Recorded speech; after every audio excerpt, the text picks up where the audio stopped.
Bu tarifi daha önce başka yerde görmediğiniz, duymadığınız öyle güzel bir birleşim yapacağız ki defne yaprağı biliyoruz inanılmaz faydaları var. İçersek de bunu cildimize kullanırsak da çok faydalı. Yüzyıllardır güzellik reçetelerinde sunulan defne yaprağı. Tarihe konu olmuş defne yapraklarından kullanacağım ve zeytin yaprağı arkadaşlar. İnanılmaz antioksidan ve antifungal özellikleriyle hem cildimizi tazeleyen, güzelleştiren hem de bizi içten temizleyen ürünlerden. Bu ikisini hem içeceğiz, bu ikisiyle hem güzelleşeceğiz. Bunları bir karıştıralım. Ne yaptım ben bunları kendim topladım.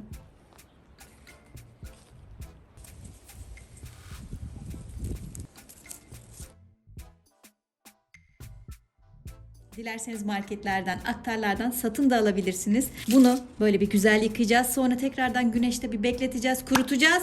Tozunu alacağız.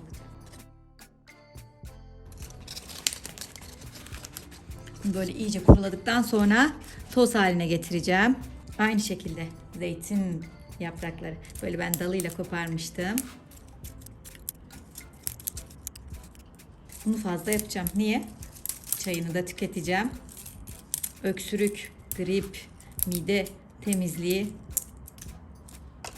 cilt sağlığını yaparken vücut sağlığımıza da önem gösterelim. İçten güzel beslenirsek, güzel takviye edici ürünler alırsak cildimiz de bir o kadar güzel olacaktır.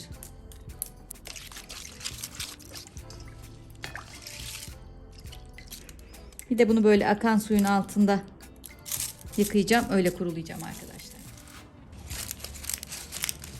Böyle bir öğütücünüz varsa bunu toz haline getirebilirsiniz. Yoksa böyle biraz uğraşacaksınız. Havana atıp böyle parçalayabilirsiniz. Bir tülbent arasına koyup elinizde böyle ufalayabilirsiniz arkadaşlar. Mümkün olduğu kadar küçük parçalar haline getireceğiz. Ben böyle uğraşmak istemiyorum. Hemen bunu alacağım. Burada toz haline getiriyorum. Zeytin yaprağı tozumuz hazır. Mis gibi oldu. Bunu bir kenara aldık. Şimdi aynı işlemi defne yaprağı için yapıyorum. Defne yaprağı tozumuz da hazır. Çok güzel koktu. Önce çayımızı yapalım. İkisinden de şöyle bir çay kaşığı dolusu alalım. Üzerine sıcak suyumuzu dökelim. Bu birazdan alta çökecek. Mis gibi bunu bir içeceğiz arkadaşlar. Diğer taraftan hadi tarifimizi yapmaya başlayalım. İçerisine sıcak su döküyorum. Daha sonra saklayabileceğim bir kap yerleştirdim. Ve vazelin kullanacağım. Bir tatlı kaşığı vazelini eriteceğim. Vazelin giderek eriyor. O arada içerisine eklemeleri yapalım artık.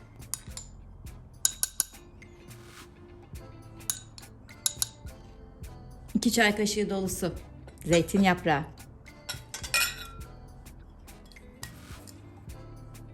2 çay kaşığı dolusu da defne yaprağından ekleyelim.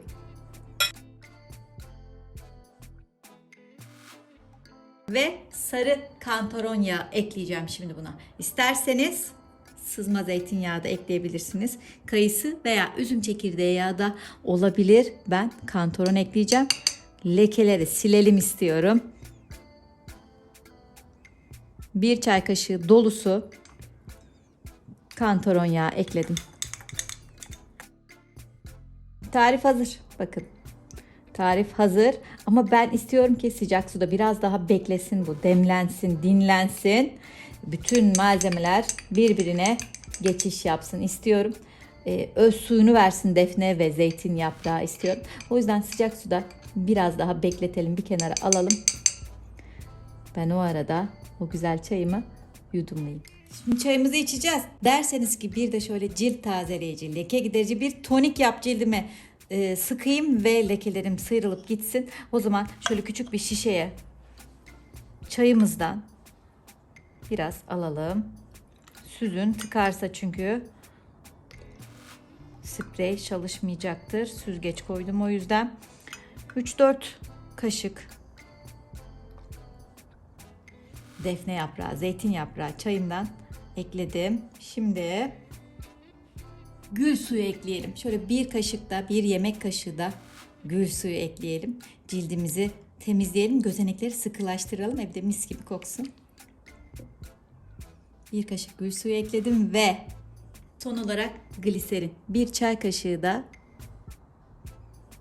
gliserin ekleyelim.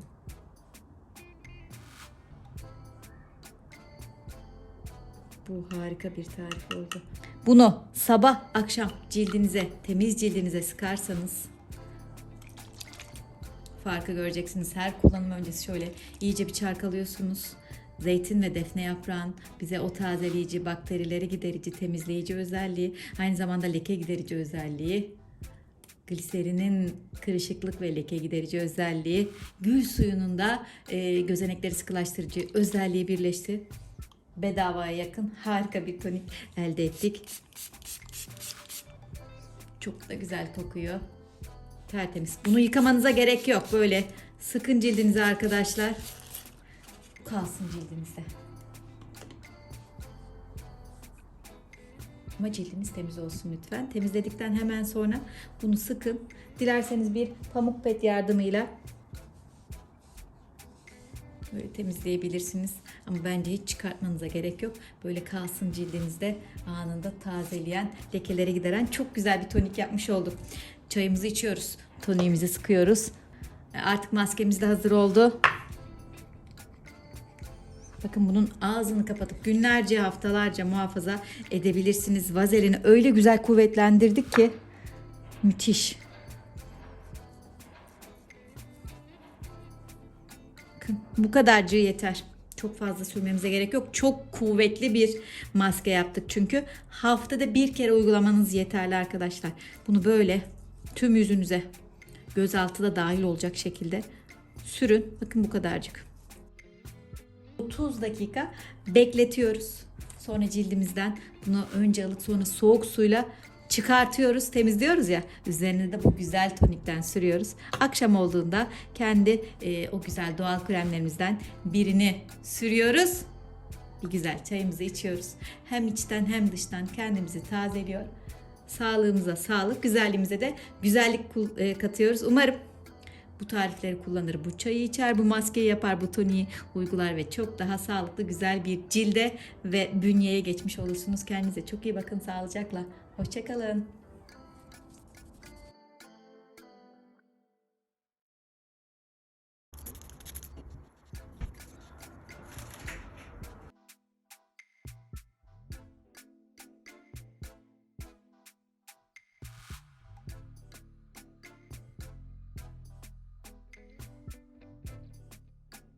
Hello my dear friends, I mixed olive leaf and bay leaf and get 3 perfect remedies, tea, tonic and a perfect mask. Try all these 3 remedies and get a better skin, get rid of acne, blemishes, spots and wrinkles. Hope you like it. Bye bye.